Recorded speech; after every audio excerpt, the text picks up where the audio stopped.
Et nous revenons avec l'actualité du Covid-19 et nous sommes avec le professeur Luc Montagnier. Bonjour. Bonjour. Et merci d'être avec nous.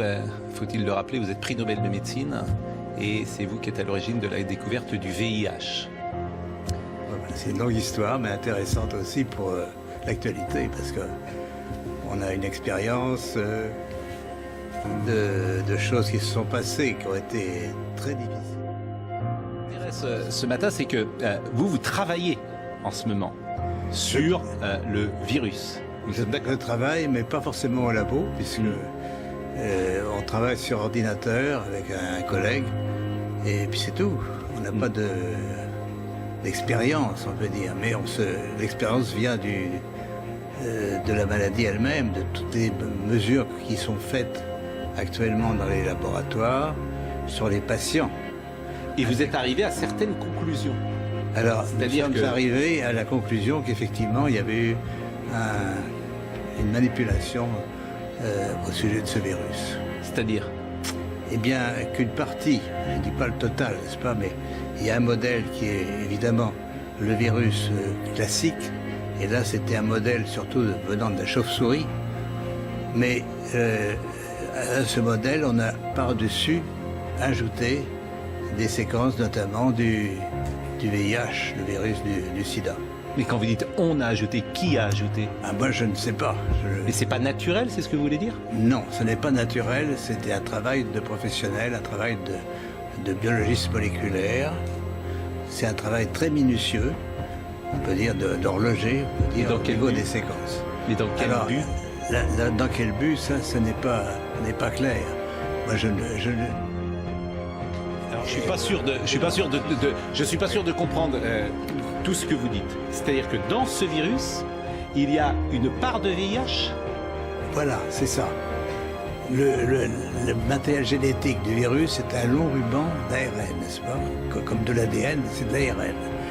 Et dans ce long ruban, à une certaine place, on a fixé des séquences petites de VIH.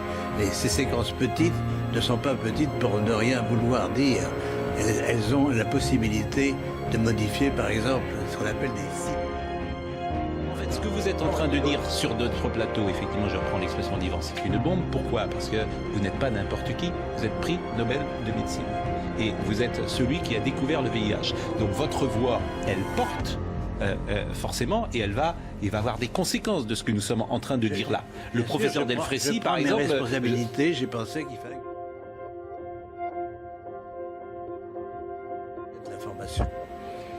Et quels sont les moyens pour lutter, selon vous, contre cette contagiosité? Le confinement est la bonne solution? Si vous voulez, moi j'ai une solution un peu d'avant-garde, parce que je travaille là-dessus pour d'autres raisons. C'est que les ondes peuvent modifier les fréquences. Certaines fréquences d'ondes peuvent modifier la présence de ces séquences. Comme elles sont étrangères, peut-être on va pouvoir les distinguer du reste du coronavirus et les détruire d'une façon sélective. Là, c'est de la science-fiction pour l'instant. Et là, je ne peux la vérifier que si j'ai les moyens de le faire. Autrement, je pourrais... Les ondes, c'est-à-dire? Oui, parce que je ne suis pas sûr de comprendre. Qu'est-ce que vous appelez les ondes? Les ondes, ce sont des ondes électromagnétiques, n'est-ce pas? Qui pourraient séparer...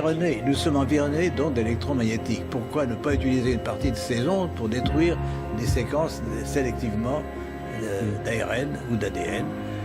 Bon, c'est une possibilité, ce n'est pas une certitude, bien sûr. Mais effectivement, moi je pense, si vous voulez, qu'on vit dans un environnement très différent de celui de nos ancêtres, et sans se rendre compte, enfin, on adore les ondes, on communique par les ondes tout le temps, n'est-ce pas? Mais il y a par exemple, que la ville de Wuhan était très en avance pour l'installation d'antennes 5G, n'est-ce pas? Oui. 10 000 antennes sont dans cette région. Et donc, elles ont pu contribuer au pouvoir pathogène du virus. Ah d'accord. Mais merci.